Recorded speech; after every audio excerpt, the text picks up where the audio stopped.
Hello, Giampaolo. Welcome. This is a part of my series about the inspirational key players in the jewelry and luxury industry, and you are a very inspirational person indeed. Oh, thank you, my dear. Very kind of you.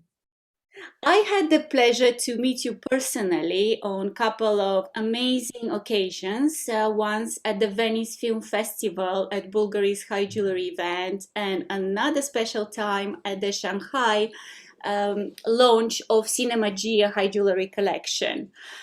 And I find your career and yourself fascinating. That's why I would like to share with the people I know, the people who follow me, a little bit about you as a person and as an amazing professional in the jewelry industry. With Uh, pleasure, my dear. I have a few questions prepared for you, and the first one, I am just amazed at how long you have been at this amazing company. You've been at Bulgari for 35 years. It's gobsmacking because nowadays people don't even stay a year on in one job.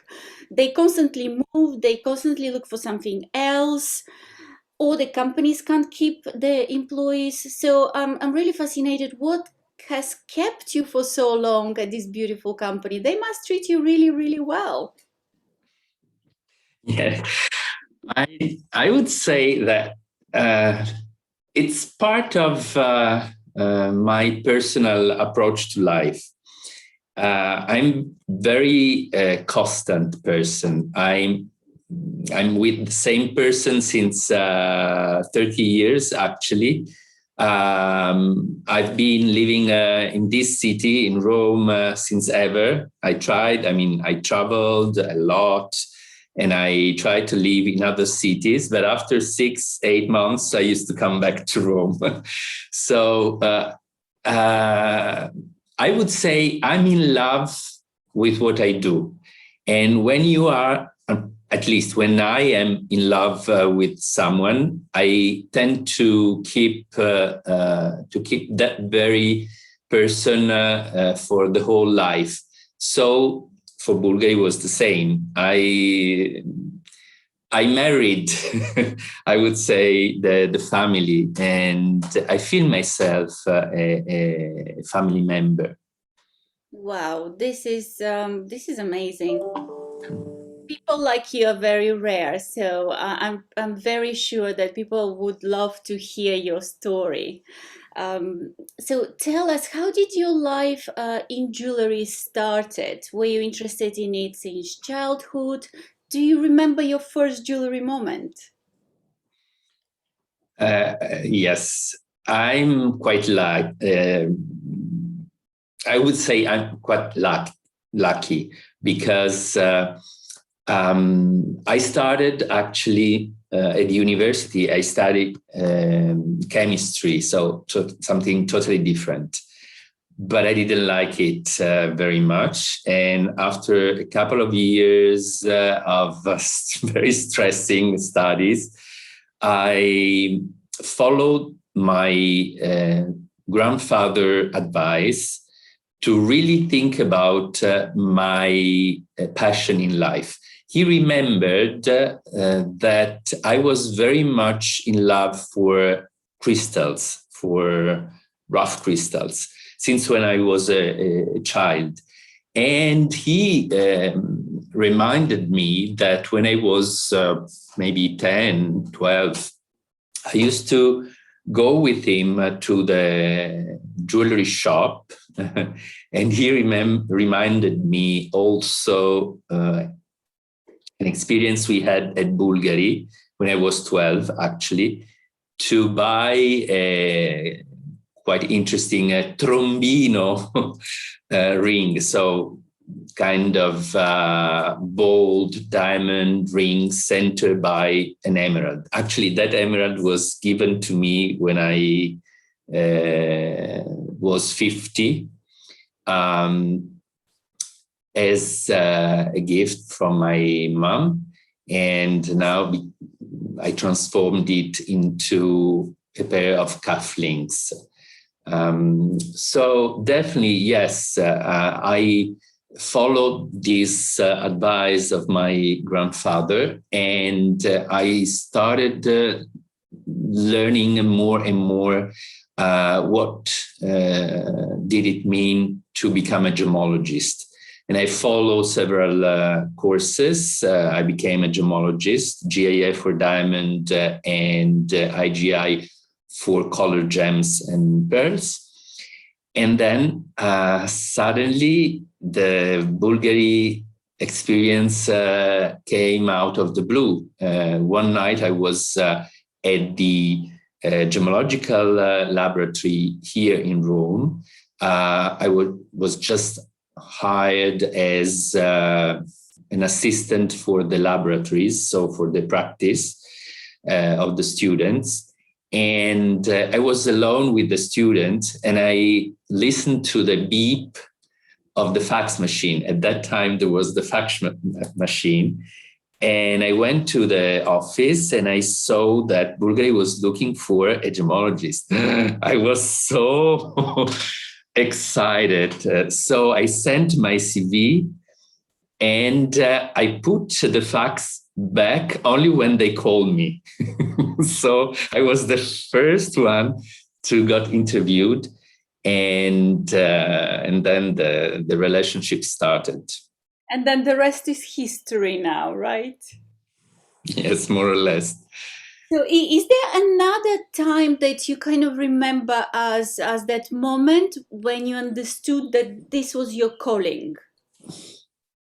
I had, I would say, two main moments. One, the first one, was when I went to Milan. At that time, 37 years ago, we didn't have any gemological institute here in Rome, only in Milan, in Italy. And I went there to understand if that would have been my path, my career. And as soon as, they started talking about,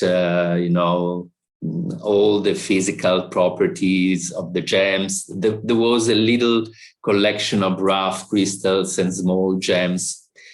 Actually, not very much fascinating. But then the teacher, the professor, she is a great lady and a great gemologist. So she understood that to convince me, she needed to open my eyes toward this world. So she put a small emerald weighing about 2 carats under the microscope. And I put my eyes and I saw another world, another dimension. And I said, this is my world. I want to live here. And that was my very first moment when I decided to become a gemologist.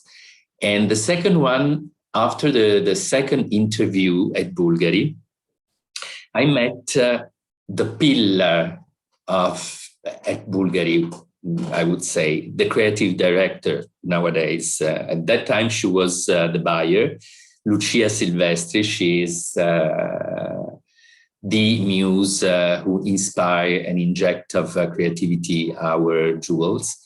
And I met her, and she asked me, what is your favorite gem? And I said, I love rubies. And she took a box, was in red leather. She opened the box, and inside there were 3 layouts of rubies, a total of about 25, 30 rubies, from 5 carats, the smallest, up to 20 carats, the largest. At that time, rubies were more or less easier to mine. Now it's impossible. But at that time, yes. So I looked at that box and I say, oh my gosh, this is my world. This must be my world.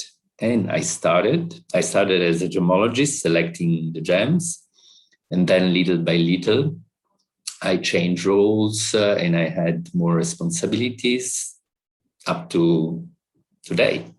Wow, what a story! And I'm pleased to hear about Lucia Silvestri having also a great impact on your career. And I had the pleasure to meet her together with yourself in Venice and at Shanghai. And I'm looking forward to having this jewelry chat with her as well, because people need to know the two of you who are very, very paramount to the company and who deal really firsthand with those special gems.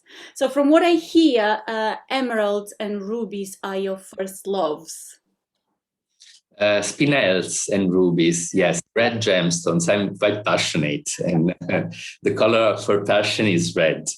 Amazing. Unfortunately, both very rare gems, but yeah, I love rarity. If someone has seen them or is seeing them, it's you and Lucia, right? Yes. Lucky guys.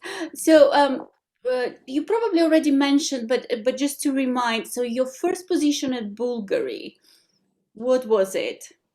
I was in charge of selecting the gems. Mhm. Not in charge, I was just selecting the gems. So very, very basic. The very first step, I was 23, so definitely was a huge opportunity for me. Then I started in the quality control and production. So I needed to check one by one the jewels we were producing. And therefore, I needed to know how those jewels, oh my gosh, I love him or her. This is so sad. It's a boy. It's a boy, cute, like you. Thank you. So when I became a quality controller, I needed to know how to craft a jewel, how a jewel needed to be controlled. And I started becoming more, let's say, technical. So sitting next to our goldsmiths, we have internal workshops, of course, to craft our jewels. And I spent at least a couple of years working with them to understand the whole process and to try to find out the little imperfection or the troubles, the topics that wouldn't have given the possibility to the jewel to glow at the best. And therefore, after the quality control, I became the responsible. And then I saw into the after sale service. Still, the whole first, I would say, 20 years of my career within the jewelry business unit. So working very closely with the creativity and the creative, with the jewels and the goldsmiths, the buyers. Then I I became the big, huge step ahead was when I became the high-end jewellery director. So I got this chance and I became marketing high-end jewellery director first and then sales. And now I'm high jewellery sales director, so kind of brand ambassador to infuse the technical, but also the more storytelling part of our creativity in our creation to the client advisors, and also liaising with them with the little club of our collectors, I would say friends, member of this quite big jewelry club. I was very lucky to be in the sales room with you and very special clients of mine on a few occasions. So I've seen Giampaolo in action, and you're just incredible. I believe you are the perfect face to the brand. I was very comfortable bringing my clients to you because you're warm, you're so elegant, intelligent. You have all the knowledge as well. So being a great storyteller is it's a great addition to what you do. So what is the favorite part of your job? Oh, well, there are two parts. One which is related to the feedback um, I give to the creatives, so to the designers and to Lucia. So being continuously in contact with the clients, I can listen there and I can absorb their lifestyle, their dreams, their fantasies, ideas, and to formulate kind of their voices to Lucia and the creative teams. So then, while working on a new project, on a new series of designs, they will keep in mind, okay, this might be interesting for this client, this might be interesting for that lady. So then our jewels will not be just a mere exercise to strive for beauty, but also something that is going to be, especially something that is going to be collectible. So that part I like very much. And also to work with the client advisors, because they are very smart advisors. So they know how to suggest to the clients, but they quite often they don't have the real idea of the not merely the intrinsic value of our jewels, but also the artistic value of our jewels. So to train them is another super beautiful thing, because you can give voice to the creatives through them. Very special. And Giampaola, is there a part of your job that you don't really like? No, I'm fine. There was a moment where when I was asked for working on graphics, charts, these more numerical side of the business, which is not very much in my chords. So I am so with you there. Same for me. I studied economics, but honestly, I'm so much more creative and numbers although I understand them, are not something I love doing. I love to be like you with clients, with the gems, because that's really what yes. inspires me. And I could totally feel it inspires you and makes you happy and flourish and stay for 35 years in one company. Um, what else did I want to ask you? Okay, could you tell us about a career low and a career high? Um, Career high for sure, the future. It's always the future. I don't like very much to look into the past, even though I'm very reverent to the past times, what Bulgari did in the past. I love the heritage collection we have. Julia, the next time you will be in Rome, please be our guest in the Domus, which is our little museum. Is superb. So for sure, the most positive part was not still is not still written. It's always a continuous research.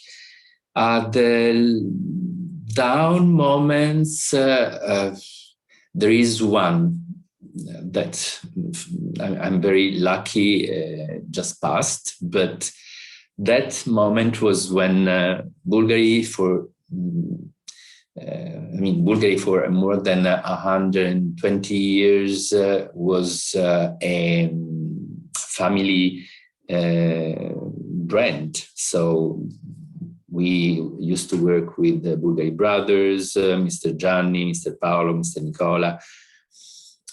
And a few years ago, Bulgari became part of a huge group, which is LBMH.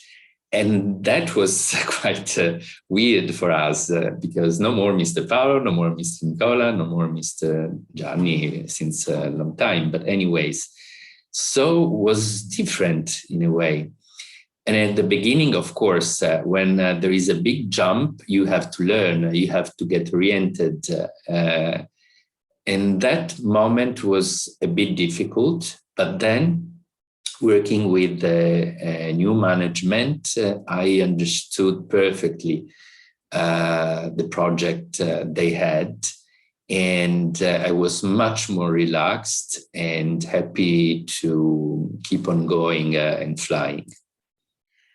Thank you so much for sharing those because I believe it's very important, especially for the young people, that they hear that we do have the highs, and that's what people usually see as beautiful places with the beautiful jewels, amazing locations.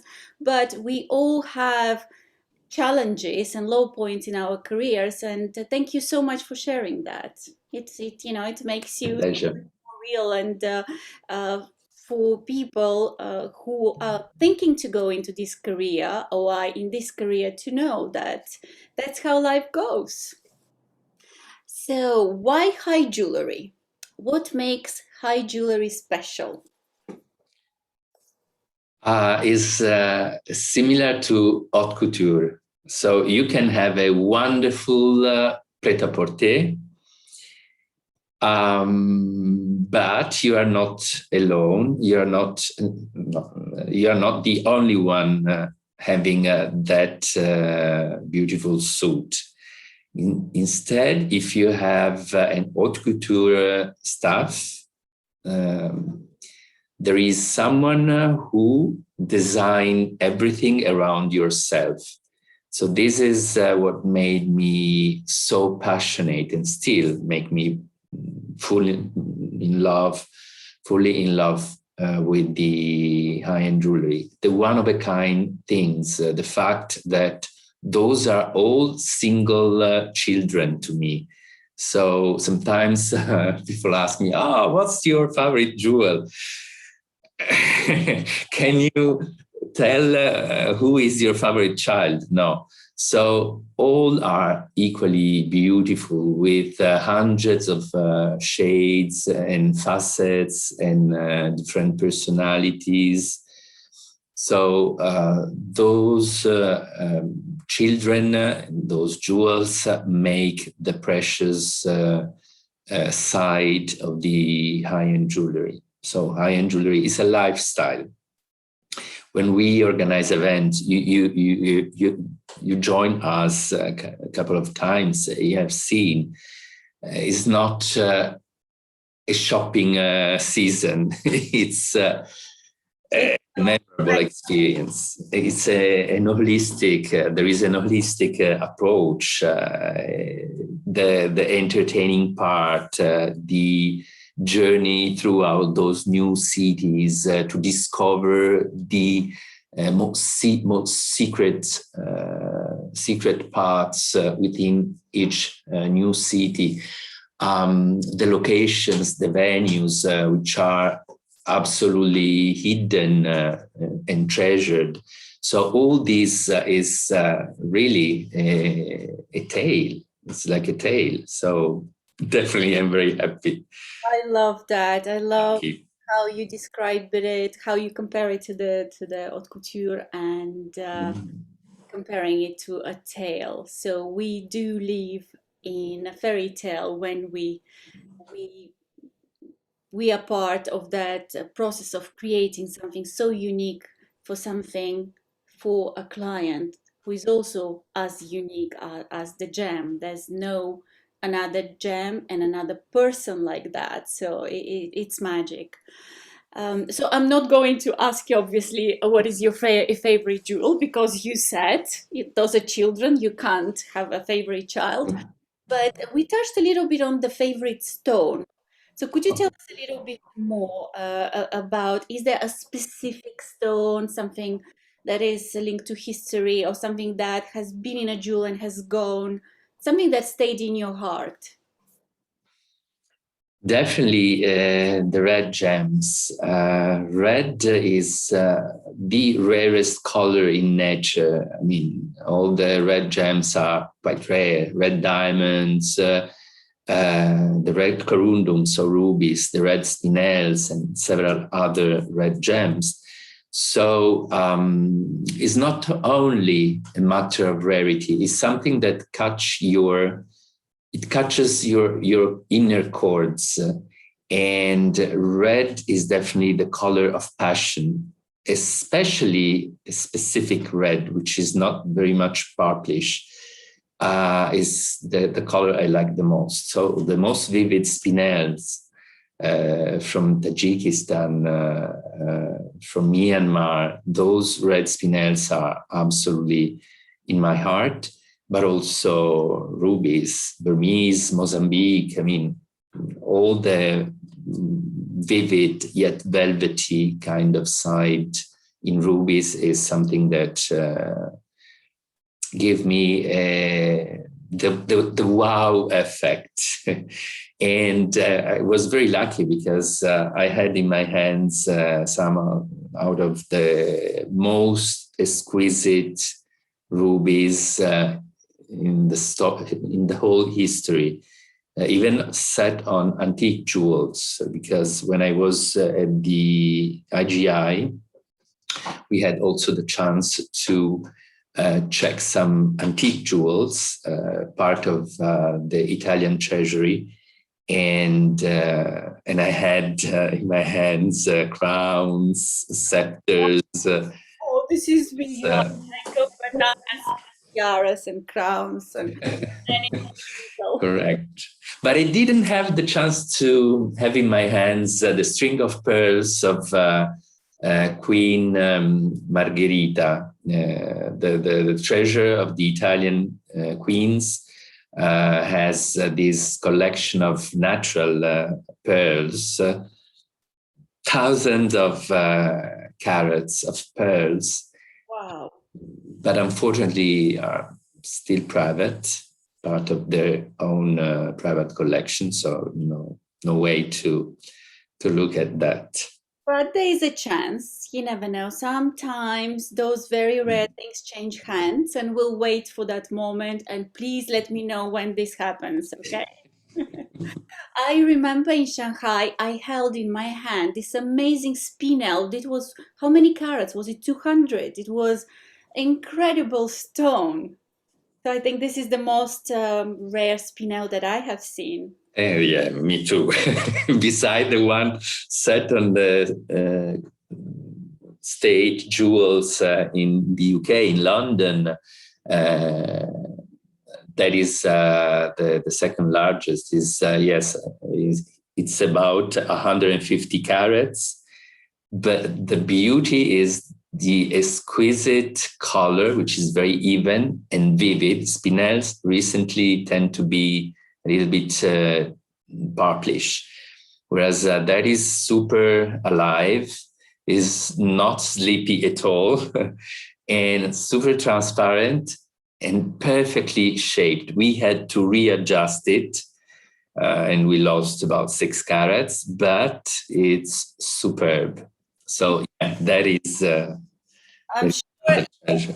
the right people, the specialists who could do that to bring more, is it color or more sparkles? Why do you? More, more sparkle, more sparkle. Well, it was magical, and I'm very happy that I could share this experience with Bulgari. Thank you so much. A few more questions left. How long is what usually my clients would like to know? How long does it take to create this high jewelry piece at Bulgari? Well, it depends. Rings generally are the not no not ring or brooches might be the fastest, but so meaning maybe 2 to 3 months. But necklaces, bracelets, and some earrings, oh my gosh, it takes so long, more than a year sometimes. From the very beginning, so from selecting the gems, organizing the design, choosing the right blend, and then starting the production till to the delivery of the jewel. It's easily 1 year, 1 year and a half. Now we started already since March, since the beginning of March, we started already thinking about and working on the collection, the high-end jewelry collection for 2022. So definitely it's a long, long work.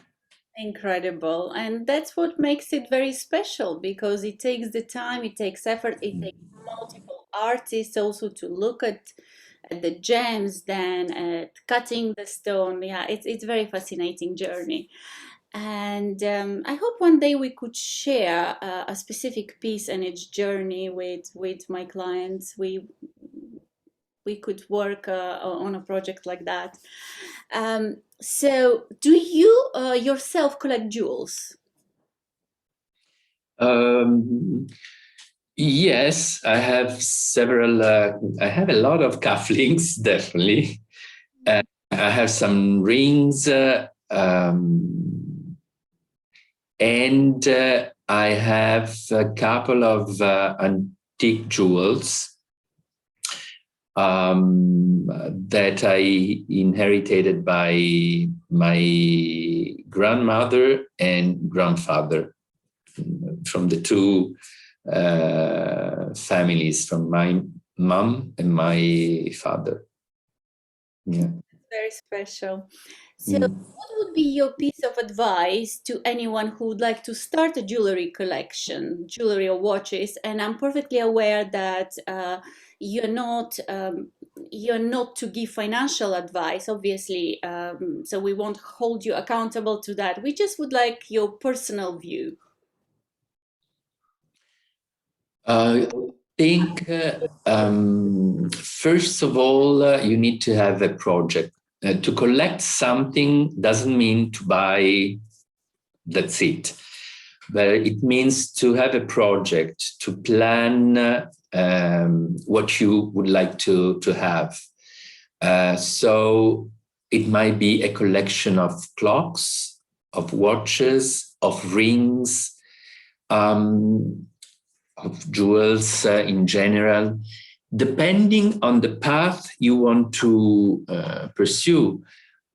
You need to be very conscious not to buy the first thing that come up to the auction trade or in those antique boutique of antiques. But you need to study, you need to understand better your natural taste, and then to build on it. So, my occasion, in my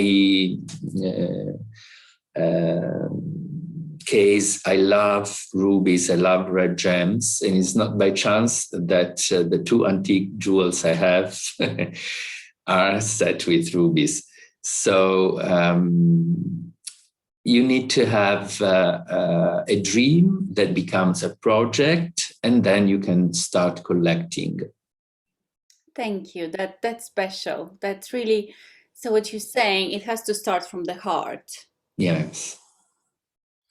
It has to mean something to you. So now, during this COVID pandemic, in and out lockdowns, is it a good time to buy jewelry? Many of my clients are scared to spend the money, but some are really excited because this is also the time of opportunities to find something that usually wouldn't be available. Well, it depends. In my opinion, there are two different approaches. One which is more the approach of the emotional way to the emotional approach. So those who wants to link the time when they collect jewels with a memorable experience, with an experience. So those client, I mean, those people, they are not in rush. They can wait. They don't want to buy now, not having the relationship with the person, so the client advisor, with the selection, with the jewels, touching the jewels, trying the jewels.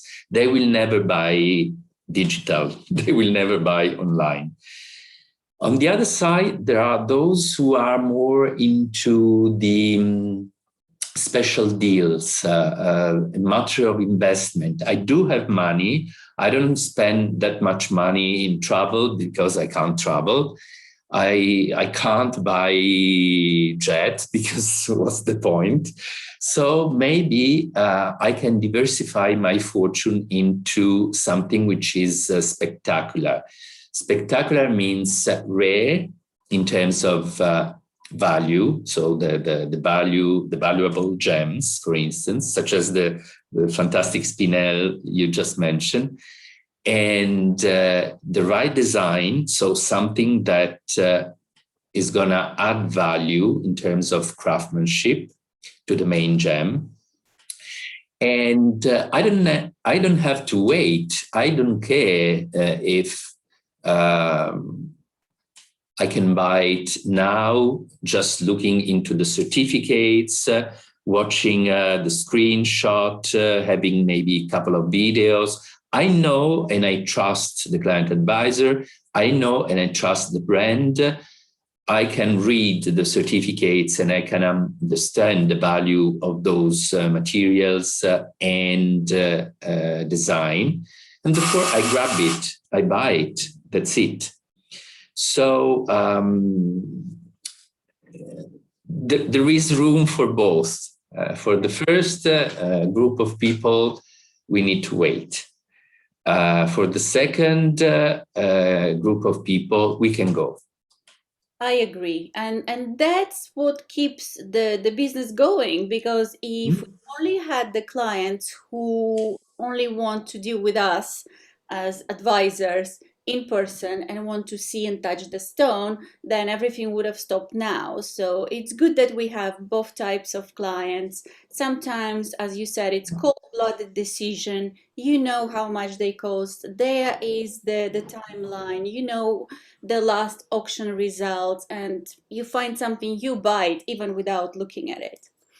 Amazing. So before we wrap up, I would like that people learn a little bit or get to know you, Giampaolo, as a person. So can you tell us a little bit about yourself? What do you love? What do you like? What are your hobbies, favorite things to do?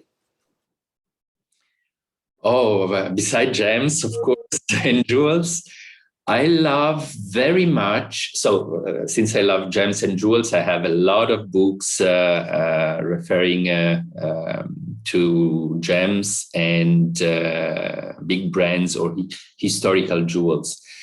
But beside that, I love music. I love very simple things, good music, especially I'm Italian, so I love opera. And still, I'm Italian, so I love food. I simply adore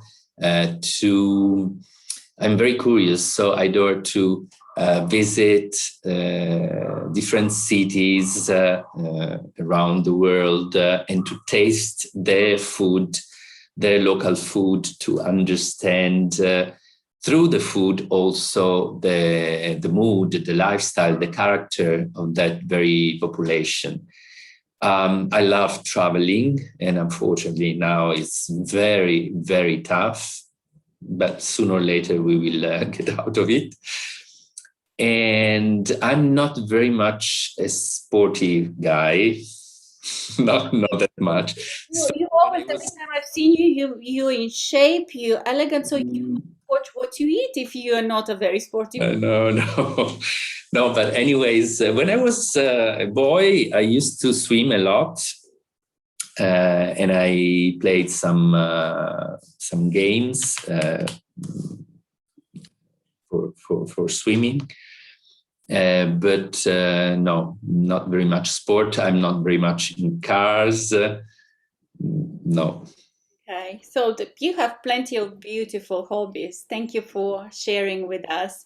What is your favorite place that you have been to for business or for pleasure or for both, if you feel like sharing? Mainly Asia. I love, for business for sure, Asia. I traveled to Japan when I was 25 for the first time, and everything was new to search pearls. I mean, to look for pearls, Akoya pearls. And Myanmar has been super fascinating. I've been there twice only, unfortunately. Now it's impossible for more than 1 year, one reason. And India several times, Sri Lanka, Indonesia, all those areas I like very much. My favorite for private purpose, I traveled a couple of times to Thailand, northern part of Thailand, Cambodia and Laos, and that has been such a dream for me. So to live, I love European cities. I love Paris more than London, but I love London too. And why? Yeah, I like very much. I would have been an art historian, so I love art, as you can see.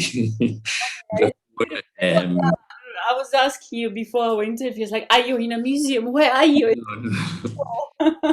no, but so definitely Paris and Rome and London, cities with a history, are for me super fascinating to live. I would live 100% in New York. I wouldn't in LA, for instance. So I would live in Chicago. It's fascinating. South Africa, for instance, not very much in Johannesburg, but Cape Town is super nice.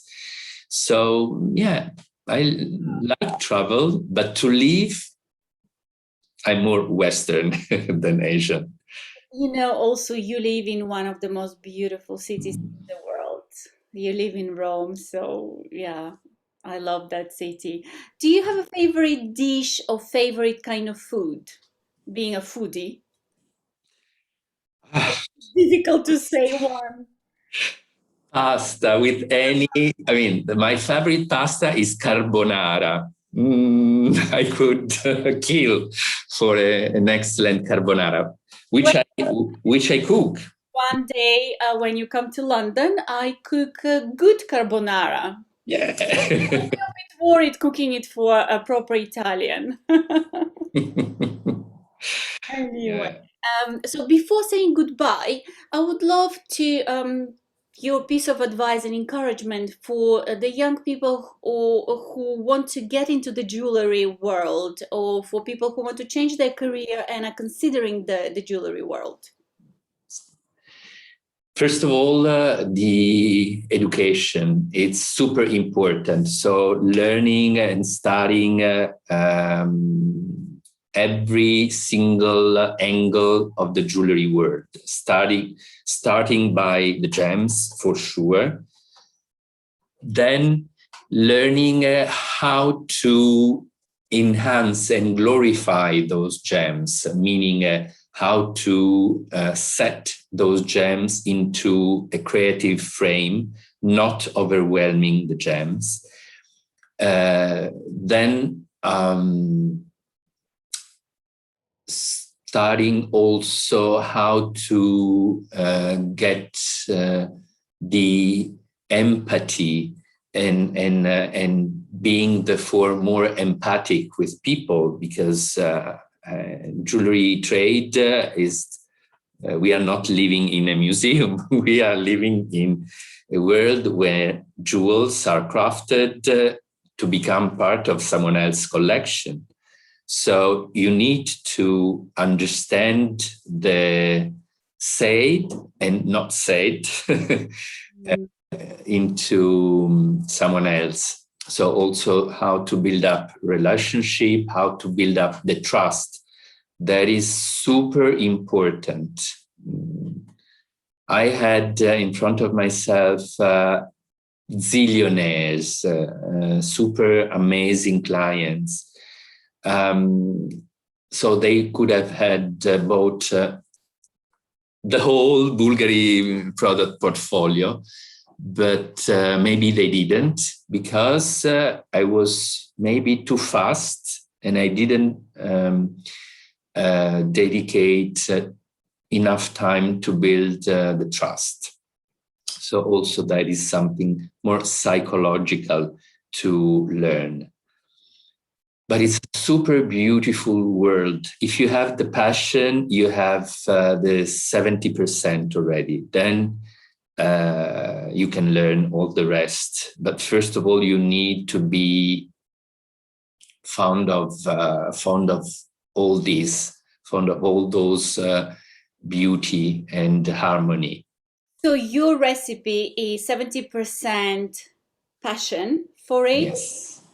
Then learning, very important, but also the main ingredient, and you shared from your own experience, that is really the most important thing, is being a trustworthy person in this business. Yes. Because it's a very small business, and the reputation and your word is the most important thing. This is also what I have found. And because at a certain point, the people who can afford everything in the world, they're really clever and they need the proper attention.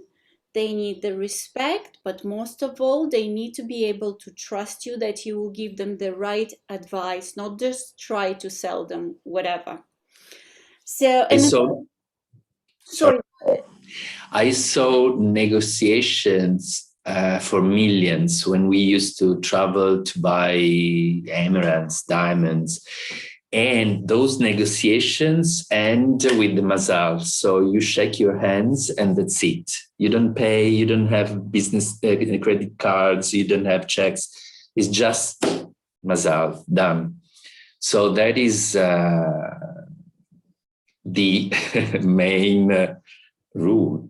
When I make my own course on high jewelry sales and negotiations, I would love to invite you for a specific talk and talking about your experience, because I'm sure you have these fascinating stories and experiences. The stories that you could share with us would be great. And one more thing, right now we live in very challenging times. It's very hard for many of us. So what would be your piece of advice or life hack? How do you stay motivated, especially when something unexpected bad happens, when it doesn't necessarily depend on you? Right now, the pandemic, there's so many restrictions, so many opportunities lost. How do you keep up? Guys, this is something that you have in your soul, in your spirit. You can't learn. It's what my grandfather used to tell me. You have a glass, half of the glass is filled with water. If for you the glass is filled with water, it means you are positive. You have a positive mindset. If you feel the glass partially empty, that is not the good approach. So in these days, I'm super happy when I'm next to a window with a little terrace and some flowers. When I see one of the flowers blooming, I say, oh, my gosh, there is another one. Or if the sunlight touches the table, or I don't know, a new a new furniture or something grab my attention, and I say, oh, I really like that frame. I really like that kind of pillow or that fabric. So something that I can rediscover. That is very motivating. The positive sight into the future, thinking that today is like this, is like it is. You can't change it, but you can live the positive side, staying more at home. I can read more, I can study more, I can learn more. Tomorrow I will be back traveling, and at that stage I will travel forever. I will never stay at home 1 minute more. I love your live view. It's a very positive one, and I totally share it. And I believe that's the secret of happiness. When we see, we notice all the little things and not wait for this big happiness, God knows when and where. This is a true happiness. So enjoying the small things in life and being grateful. Correct, Julia. You have a very good philosophy. We share the same philosophy. Right, exactly. I feel that. Is there something you would like to ask me, Giampaolo? Yes. What's your passion in life? Because you have a wonderful taste, very discerning taste for beauty. But what are your passion in life? Thank you. Wow. What am I passionate about? Yes, beauty is very important for me, but the beauty I'm talking about is like you. I'm lucky to have a garden, and when a flower opens, so I see there's so much beauty in the flowers, in my cup of coffee, in the jewels, uh, in the clothing. Like for me today, I knew I'm going to speak to you. I wanted to put something special. You see, I'm working from home, but to me, this gives me pleasure. And what I also learned is that when I see the beauty, I translate it, I transmit it, and I actually inspire beauty in others. Someone said a beautiful thing. They said, the world through your eyes is absolutely gorgeous. So that I'm passionate about more people being happy, more people being kind. I'm passionate about bringing up two human beings, my children, and I want to give them that passion of life because the material things, they're lucky that they're already born into everything, but I want to give them the passion. What else am I passionate about? My new passion is video. So now I took, during this time of lockdowns, obviously my business transferred more to online and I spend more time at home. So of course I started learning. I just completed a videography course because I like Hmm. pictures. Now I love taking videos, and I studied with a girl who teaches you to make videos with a soul. So this is good. I can't wait to start traveling and seeing your Bulgari beauties and pictures, so I could then translate this new passion into what I usually love and deal with. So yeah, I'm constantly learning, like you. I love learning, taking courses, just constantly stretching myself. challenging myself. I just completed also 20 days on fruits only. And yeah, so taking care of my health while things are slow, instead of complaining and staying stagnant, I said, okay, let me take care of my health and the way I look. So then this gives me more inspiration to work and then bring the beauty to the people who follow my life. Very positive person. Thank Love it. you. Well, So thank you. I believe life is beautiful, and I would love to share Yes. that. And oh, another passion of mine is coaching, because that very much goes with my positive outlook on life and wanting to help other people to reach their full potential. Absolutely correct. And so this is it for today, because I would stay a whole day talking to you. I know so much, and you have such amazing stories and so much experience and life view that I totally relate to. But let's leave some things for our next encounters and storytelling. And I thank you from the bottom of my heart for your time today, your passion, and for sharing this with me and with the people who follow my work, my life, and for inspiring people. Thank you, Giampaolo. Thank you. Thank you, Julia. Bye Take bye. care. Bye. Bye bye.